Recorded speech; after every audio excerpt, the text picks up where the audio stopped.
ప్రశాంతతకు, ఆత్మ విజ్ఞానానికి, సాక్షాత్తు బ్రహ్మ జ్ఞానానికి వారధిగా మారుతుంది. మౌనం యొక్క గొప్పదనాన్ని మన పురాతన గ్రంథాలు, ఋషులు ఎంతో స్పష్టంగా వివరించారు. వాటిలో కొన్నింటిని చూద్దాం. ఋగ్వేదంలో ఒక అమూల్యమైన మాట ఉంది. మౌనత్ కళ్యాణం, అంటే మౌనం వల్లనే శుభం కలుగుతుంది. ఇది కేవలం మాటలు ఆపడం కాదు, మన అంతరంగంలో కలిగే కల్లోలాన్ని శాంతింపజేయడం. మనస్సు మౌనంగా ఉన్నప్పుడు అశాంతి తొలగిపోతుంది, స్పష్టత వస్తుంది. అప్పుడు మనం తీసుకునే నిర్ణయాలు, చేసే పనులు శుభప్రదంగా ఉంటాయి. ఉదాహరణకు, కోపంతో ఉన్నప్పుడు నోరు తెరిస్తే అగ్ని లాంటి మాటలు వస్తాయి. అదే క్షణంలో మౌనం వహిస్తే ఆ కోపం తగ్గిపోతుంది, మన సంబంధాలు చెడిపోకుండా ఉంటాయి. ఇది మౌనం వల్ల కలిగే తక్షణ శుభం. శ్రీ రమణ మహర్షి ఆధునిక కాలపు మహాజ్ఞాని మౌనం గురించి ఎంత అద్భుతంగా చెప్పారో చూడండి. మౌనం గురువు ఉపదేశం, శబ్దం లేని జ్ఞానం. గురువు చెప్పే శబ్దాల కన్నా ఆయన మౌనం గొప్ప ఉపదేశం. ఇది సాధారణంగా అర్థం చేసుకోవడం కష్టం. రమణ మహర్షి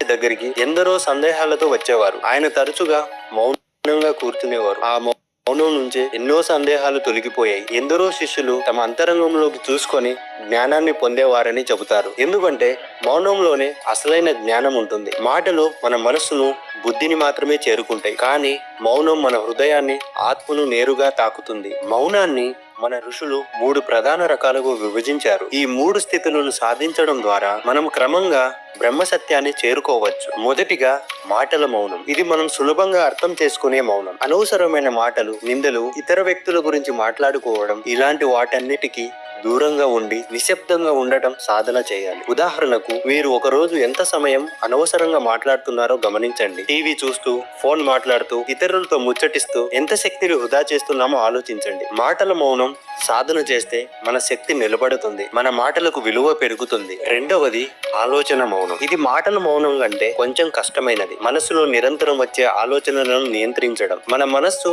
ఒక కోతి లాంటిది. నిరంతరం ఒక కొమ్మ నుంచి మరో కొమ్మకు గెంతుతూ ఉంటుంది. గతం గురించి చింతిస్తూ, భవిష్యత్తు గురించి భయపడుతూ వర్తమానాన్ని కోల్పోతుంది. ఆలోచన మౌనం అంటే ఈ ఆలోచనల ప్రవాహాన్ని పూర్తిగా ఆపడం కాదు, వాటిని గమనిస్తూ వాటికి బానిస కాకుండా ఉండటం. మెడిటేషన్ అనేది ఆలోచన మౌనాన్ని సాధించడానికి ఒక గొప్ప మార్గం. మూడవది ఆత్మ మౌనం. ఇది మౌనంలో అత్యున్నత స్థితి. ఇది మాటల మరియు ఆలోచన మౌనాలను అధిగమించిన తరువాత లభించే అంతర్గత శాంతి. ఈ స్థితిలో బయట శబ్దాలు, అంతర్గత ఆలోచనలు మిమ్మల్ని ప్రభావితం చేయవు. మీ హృదయం ప్రశాంతంగా, ఆనందంగా ఉంటుంది. మీరు నిజమైన ఆత్మ స్వరూపాన్ని, పరమాత్మతో మీ అనుబంధాన్ని అనుభవిస్తారు. ఇది జ్ఞానంతో కూడుకున్న మౌనం. ఇక్కడే మీరు బ్రహ్మసత్యాన్ని దర్శించగలరు. ఈ మూడింటి సాధనలో మనం మన నిజస్వరూపాన్ని తెలుసుకోవచ్చు. బాహ్య ప్రపంచం యొక్క గందరగోళం నుండి విముక్తి పొంది అంతర్గత శాంతిని అనుభవించవచ్చు. అద్వైత సిద్ధాంతాన్ని ప్రపంచానికి చాటి చెప్పిన జగద్గురు ఆదిశంకరాచార్యులు, ఆయన ఎన్నో భాష్యాలు, స్తోత్రాలు రాశారు. అద్భుతమైన వాదన పటిమ కలిగి ఉన్నవారు. కానీ అంతకంటే ఎక్కువగా మౌనంగా ఉండేవారు. ఎందుకంటే మౌనమే పరబ్రహ్మ స్థితి అని తెలిసిన మహాజ్ఞానులు వారు. వారు వాదనల ద్వారా వాస్తవాన్ని వివరించిన నిజమైన అనుభవం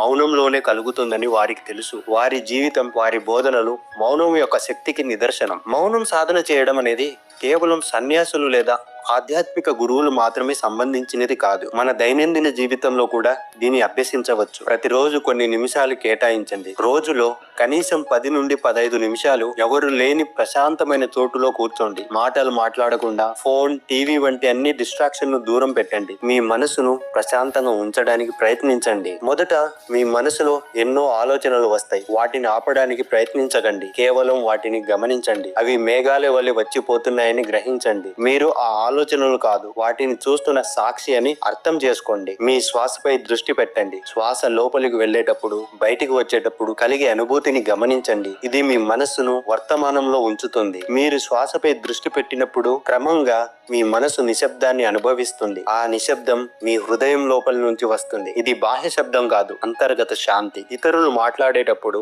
వారి మాటలను పూర్తిగా శ్రద్ధగా వినండి. వారి మాటల మధ్య వచ్చే ఖాళీలను, నిశ్శబ్దాన్ని గమనించండి. ఇది మీ వినికిడి శక్తిని పెంచుతుంది. మౌనం కేవలం ధ్యానం కాదు, ఇది మన జీవితాన్ని, మన ఆత్మను నిజంగా తెలుసుకునే మార్గం. మన లోపల ఉన్న అనంతమైన జ్ఞానాన్ని, ప్రేమను, శాంతిని కనుగొనే యాత్ర. మనం నిత్యం బయట ప్రపంచంలో ఆనందాన్ని వెతుక్కుంటాం.